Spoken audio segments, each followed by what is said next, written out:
Hey everybody, my name's Ed. Okay, this is going to be a little bit different video, kind of a topic video in a way. I thought it might be interesting to compare a few titles that I've been reading recently. All of them are from Marvel. All of them star black superheroes or black male superheroes, and all of them kind of touch on social issues, although in a little bit different ways.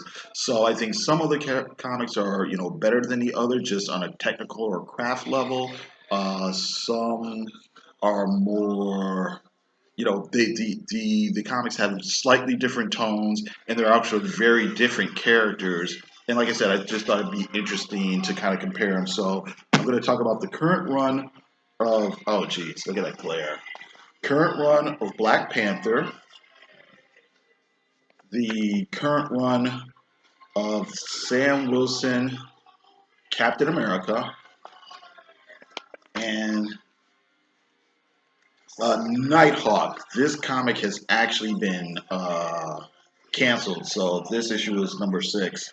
And so this is the last issue. This is the last issue of this particular comic. I actually do have. I've been reading the comics monthly, so I have all the singles. It's just I just didn't want to like dig them all out, so I'm just gonna show the covers for these. But I have read the whole runs of these particular titles so far. So okay.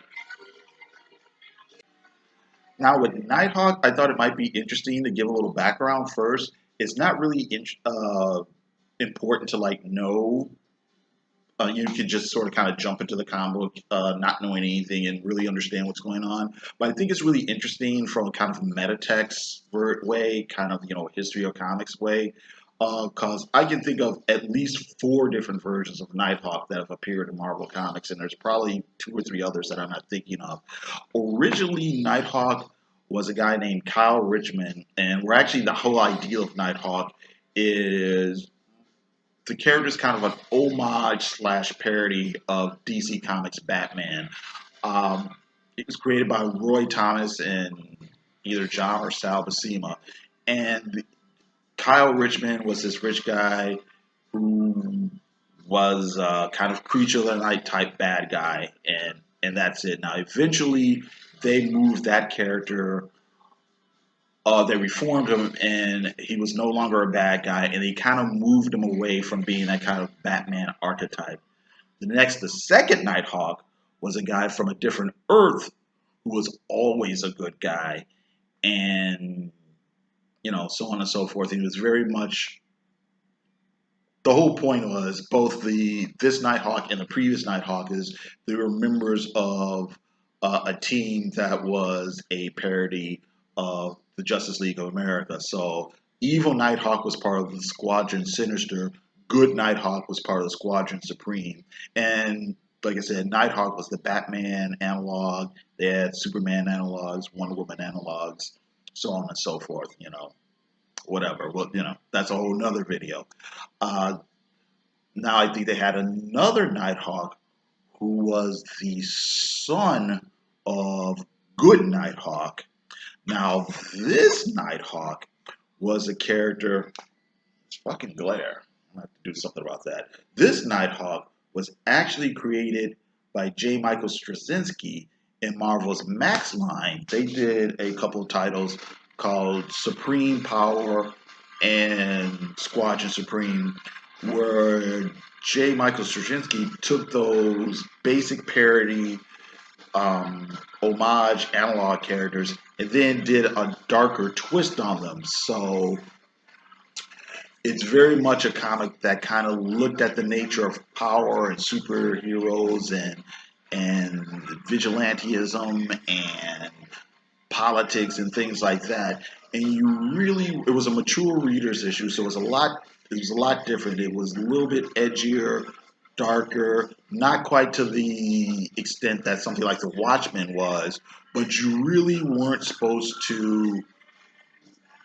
You don't take it on face value that the heroes or the characters are always right. You were very much supposed to question the situations they were in. You're supposed to question the motivations of these characters. This particular character, his whole flaw was that, okay, he's this dark vigilante Batman type character, but he was an African American named Kyle Richmond. His parents were killed by white supremacists instead of just a random thug or whatever. And so he ends up being a superhero who has this racial bias motivation behind his superheroing. And, it did cause conflict it caused a little conflict. And like I said, it was one of those things you're supposed to kind of look at it a little bit sideways. But just to give a couple of examples of things that were in the comic, there was a scene where the Hyperion character kind of reached out to him, and he actually mentions, he says, "Hey man, those white people were like right there. They were in trouble. You ignored them. You went way over there out of your way to see if there were some black people you can help."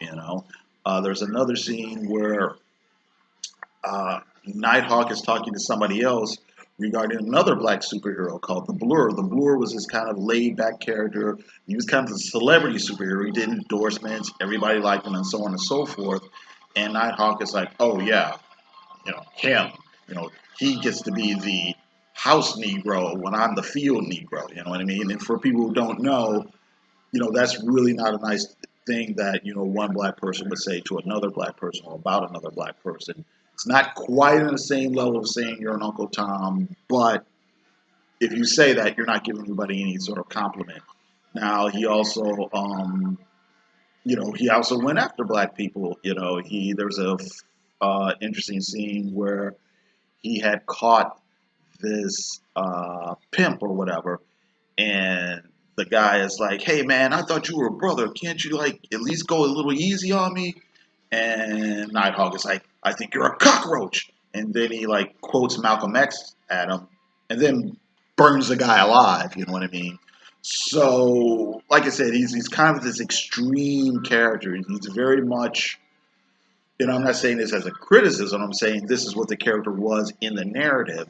He's very much supposed to be, what if Batman or what if the Punisher were this angry black guy? And that's what this character was. Now, they moved this character from, like I said, the mature line, out of continuity into the regular Marvel superhero universe where the rules and morality is a little bit different. And that's kind of where I have a sort of issue with it. So we'll talk about that in a second. I mean, to make the character work in the 616 universe, you kind of have to lessen the racial chip on the character's shoulder, which was kind of the point of the character, and just sort of turn him into, Black Punisher. And that's fine, but that's kind of what it is.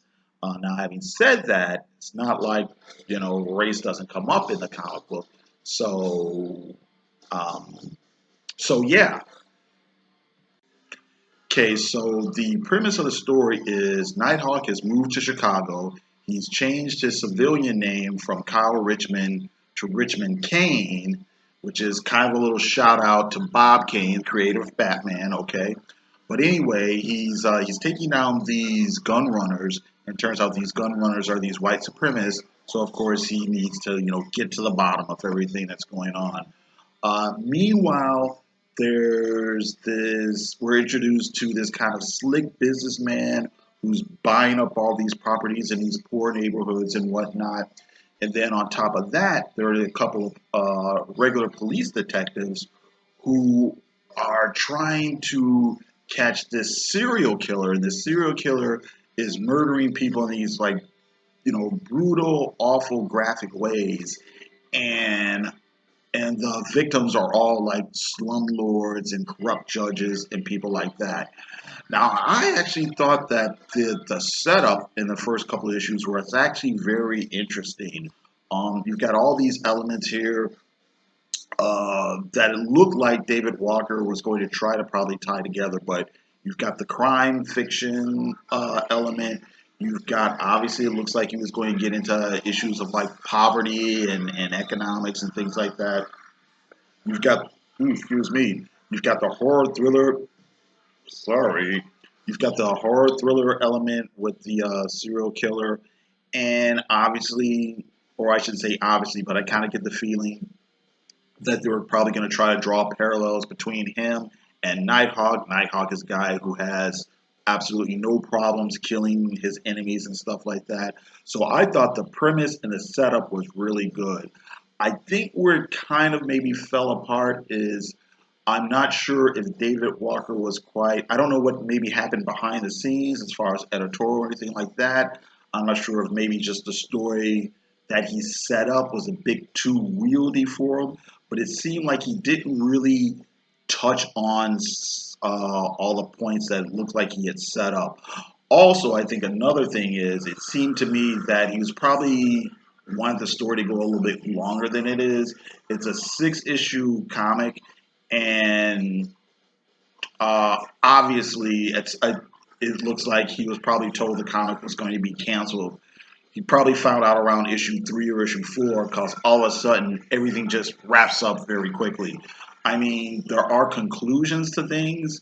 You know, this guy gets killed. You know, there's conclusions to all the different plot lines, but there's not a satisfactory build up and payoff to him. It's more like, oh, I've got to end this, and that's what happened.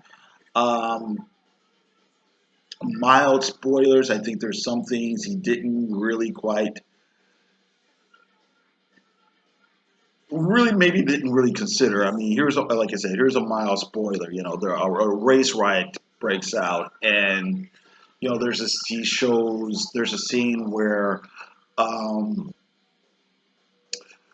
hillbillies and pickup trucks are driving around with shotguns looking for, you know, black people to shoot, looking for black looters to shoot, I should say.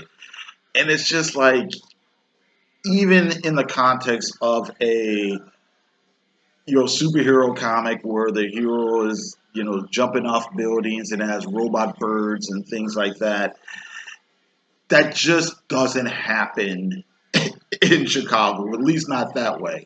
As much racial tension that may happen or whatever, that doesn't happen. You know what I mean? So I just feel like he had a couple of missteps here and there, and like I said, he obviously had to wrap up the story quicker than he really imagined. I think maybe if he had 10 issues, 12 issues, he could have developed the story a little bit better, given the characters more deeper layered personalities and things like that. So I thought it was a good premise, maybe not a great payoff. One thing I did like the art, just to give you an example of it.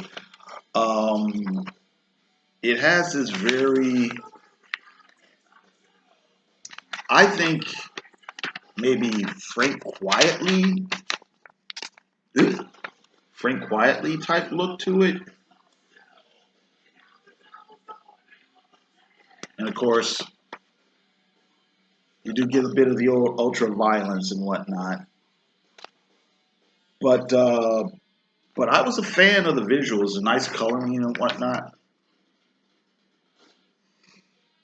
I know just going online, I've seen some people were really turned off by the politics, and other people were turned off by the art.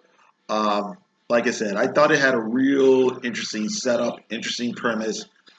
Just didn't quite deliver for me. So, but you know, I can't. I really think, you know what I think? I really think this comic book should have been another Max title or mature reader's title. It's got a parental advisory on it, but it's really only because, you know, there's blood and guts and violence and shooting in it. It really should have been something in its own continuity where, like I said, the politics and everything could have been developed and explored in a little deeper way. Okay, so next is Sam Wilson, Captain America. So far, there's been 14 issues of this, and I'm pretty sure. Oh, okay. That was the phone. That was my boss asking me if I could come in on Sunday. Screw it. I need the money, so I told her yeah. So, okay. So anyway, Sam Wilson, Captain America. So I think most people are kind of familiar with the premise at this point. Basically, Sam Wilson used to be Steve Rogers, who's the original Captain America. used to be his partner or sidekick. Because of various events, Sam had took up the shield and became Captain America. Now, as of right now, Steve Rogers has returned and he's Captain America as well. But we're just going to focus on this comic book right now. So basically, basically that's it in a nutshell. I think what's really interesting is Rick Remender did a run right before this run, and it really wasn't heavy on the social issues or anything like that. But this one is, and it's got a lot of both positive and negative attention. Of course, maybe on Fox News and stuff like that. And I don't think there's much of a debate. The main writer is Nick Spencer, just judging on what's been in this comic, a few other comics, and statements he's made in the press and stuff. I don't think it's far to like characterize Nick Spencer, as a liberal. I think that's fine and fair. I don't think it's anywhere near as um, far left wing radical anarchist as some people want to paint it, but it is what it is. Now, I think there's a few things going on with Sam Wilson, Captain America, that makes it interesting to me. Now, first of all, I think the writing, as far as superhero comic book writing is concerned, I think it's pretty decent. I think it's pretty tight. I think you have a real good balance of action versus story versus characterization. I think he actually does take care to get into Sam Wilson's mind and personality and his thought process and things like that. I think he gives a fair shake to the supporting characters that are in the comic, and like I said, I think there's a balance. It doesn't seem like it's one long speech versus being one long speech or pontificating with a little bit of action. I don't think it's all action with a little bit of social commentary. I think he hits the right sort of balance for this comic. Um, like I said, he does touch on a couple of different social issues. I don't think it's so crazy considering superhero comics have always touched on social issues. Captain America comics have always touched on social issues, whether it's Captain America fighting communists or Nazis or dealing with Watergate or fighting radical feminists or whatever. Um, that's always been a part of the comic. Sometimes maybe it's been a little more liberal, sometimes it's been more conservative, sometimes it's been right dead center. It just depends on who was writing the comic, when it came out.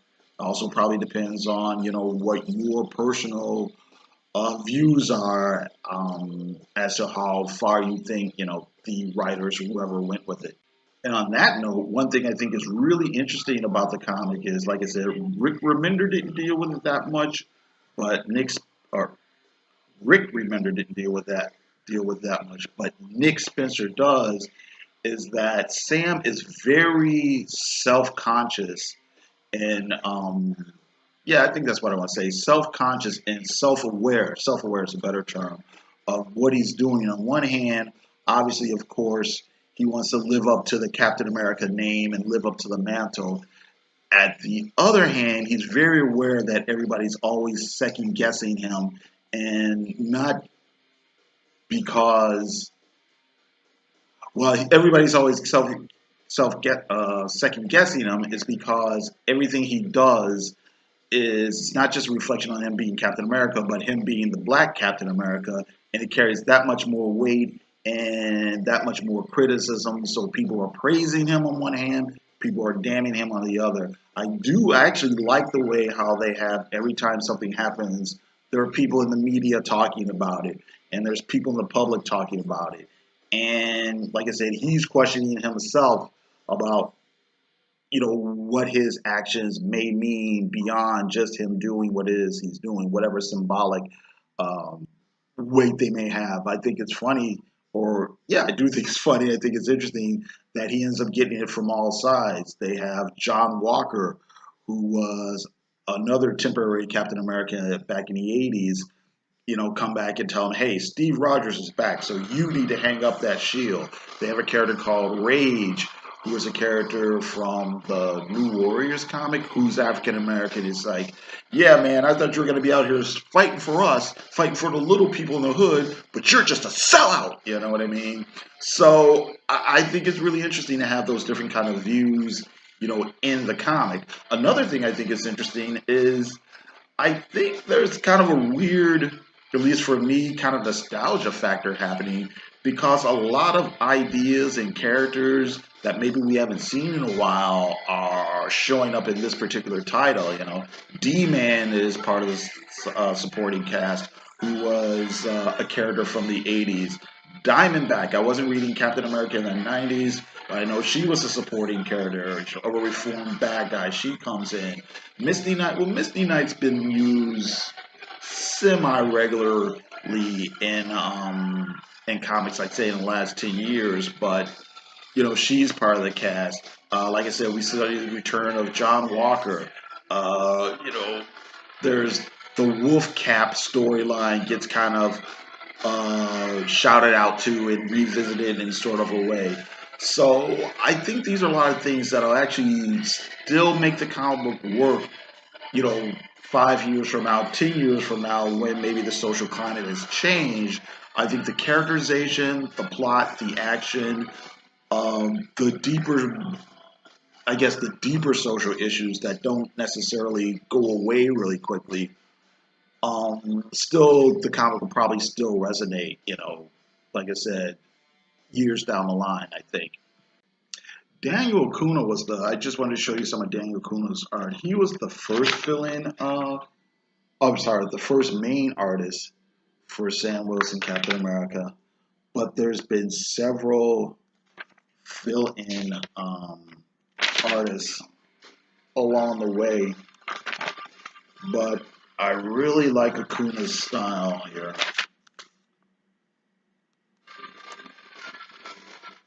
So I just thought I'd show you a little bit of it.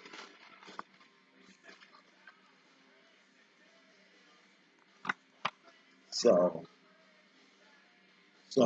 there you go. Okay, so next comic is the current run of the Black Panther. The main writer, or I should say the writer, is Ta-Nehisi Coates. I think what Coates has done here is he's kind of doing kind of a pretty ambitious story. I think he's trying to do. I think building off of some recent events that have happened in the Marvel universe and with the Black Panther coming off of AVX, New Avengers, and Secret Wars. A lot of things have been going on. Basically, for people who don't know, Black Panther is the king of the mythical African nation of Wakanda. Wakanda's never been conquered by outside forces. They are a very technologically advanced hidden kingdom. And what's going on now is, and of course, Black Panther's been a member of the Avengers and so on and so forth. So what's going on now is, as this story is picking up, there's been a lot of turmoil.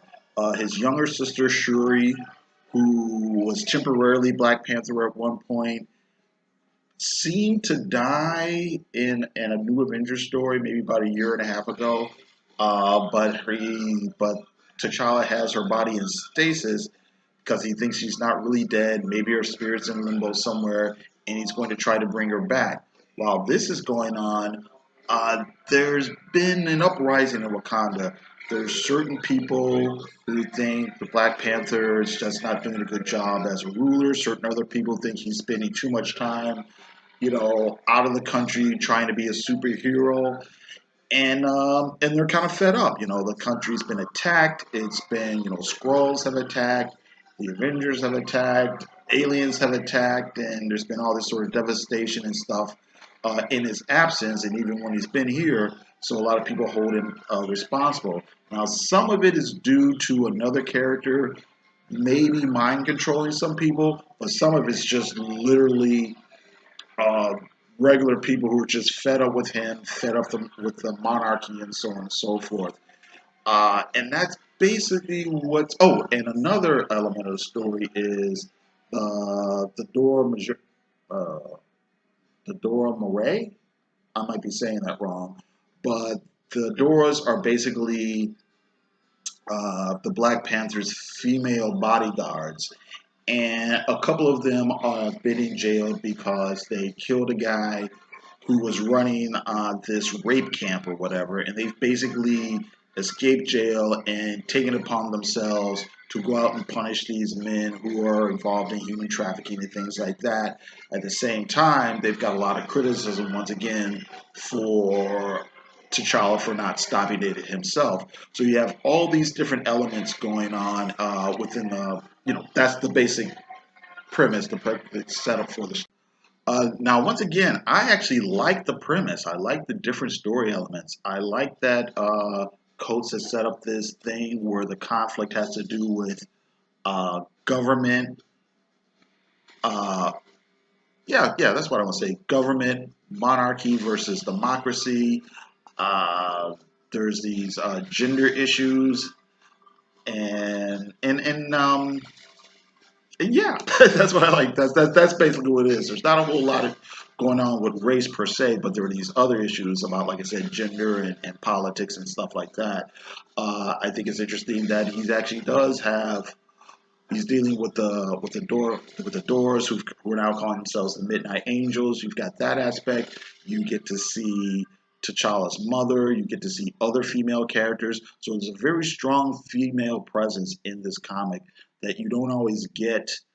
You don't always get it in the way that's done here, where you've got the badass characters, you've got the more matronly character, you've got the stuff going on with T'Challa and his sister. There's a whole thing where, like I said, her spirit is in limbo and she's going on and learning things about the land and spirituality and Africa and things like that that you don't, like I said, necessarily get in a mainstream superhero comic. So I think that stuff is very, very interesting. I think where the comic is kind of not doing it for me 100% is, on one hand, Coates is writing the Black Panther as a guy who seems like he doesn't even want to be the Black Panther. Hang on. Anyway, Coates is writing Black Panther as if he's kind of a guy who almost doesn't want the job. He's very clearly writing T'Challa as a guy who's dealing with a lot of these responsibilities mostly because he feels he has to as opposed to him wanting to. So there's that where the character really is doing things, but he doesn't really seem to be all that motivated by it. Also, the story's kind of, it's obviously a big, long story, and it suffers from that kind of slow burn. It's really not a fast paced story. Things seem like they're a little drawn out. And when it does come time for the action, it's really not, I don't want to say it's not staged right, but because a lot of times that falls on the artist, but it doesn't, it's not, it's just sort of there. It doesn't seem exciting. It doesn't seem like it's well paced or thought out. It's more like, okay, I'm obliged to stick an action scene in here, so here's an action scene. But beyond that, I find it interesting. I find it very interesting. I really do want to see where it's going to uh, play out. Most of the artists by Brian Steelfries and Chris Sprouse. So the latest issue has Chris Sprouse art on it, who I like, but you know, like here, this is actually one of our action scenes that just doesn't work as an action scene. You've got Black Panther, Misty Knight, Luke Cage, and Storm, and it's just boring. And here's some more examples of his art. Like I said, it's very nice looking art. Chris Sprouse. And here's some Brian Stilfreeze art. He's another guy who's probably a little bit underrated. I think he's doing more and more art in the commercial art field, not so much as comics these days anymore. But I just really like his composition, his heavy lines. Again, some of the action scenes come off as kind of stiff.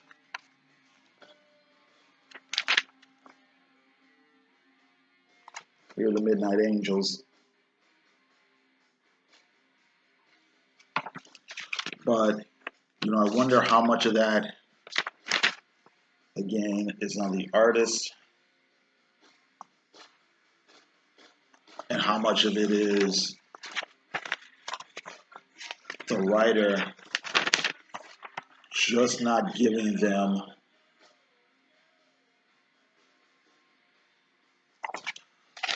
enough to play with.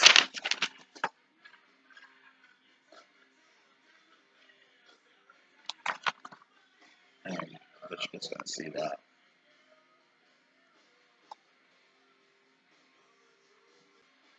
Okay, so there you go. I would say the three. Sam Wilson is probably back to the weird glare. Sam Wilson is probably the best on a craft level. Again, it's you get social issues, but you also get lots of tights and fights, and that aspect is done well as you have interesting introspection that'll last beyond the politics, and as well as you get interesting characters and a little nostalgia feeling going as well. Black Panther, a lot more ambitious.